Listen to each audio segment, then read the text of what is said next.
Un vero e proprio regolamento di conti, una sparatoria che ha terrorizzato Marghera e il veneziano. Marzo si apre con la cronaca, quella della sparatoria avvenuta domenica sera 10 marzo in piazza Mercato a Marghera.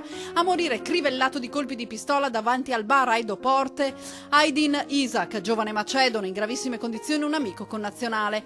Aydin Isaac faceva il piastrellista, da 10 anni risiedeva nel Mestrino. Forse i proiettili non erano indirizzati ai due macedoni, forse si sono trovati sulla traiettoria degli spari dei malviventi e la gente ha paura e chiede sicurezza.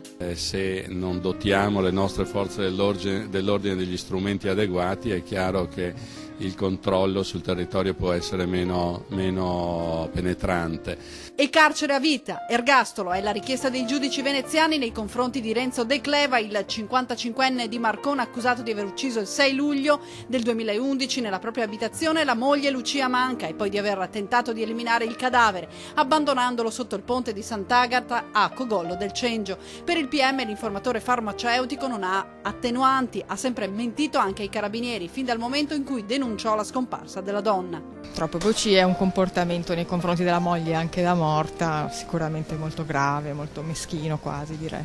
E viene eletto il nuovo Papa nel 2003, Monsignor Giuseppe Pellegrini, vescovo di Concordia Sagittaria e Pordenone, conobbe Jorge Mario Bergoglio quando era alla CEI, avvenne in occasione di un viaggio in Argentina e oggi ci dice l'impressione avuta vedendolo e sentendolo allora, le conferme quelle avute al momento in cui è apparso alla folla in piazza San Pietro, una persona umile e in dialogo diretto con la gente. E politica agitata in casa della Lega veneziana, via il segretario provinciale Paolo Pizzolato, arriva Leonardo Muraro, presidente della provincia di Treviso. La Lega in Laguna è scesa dal 23% di consensi nel 2008 all'11% nel 2013.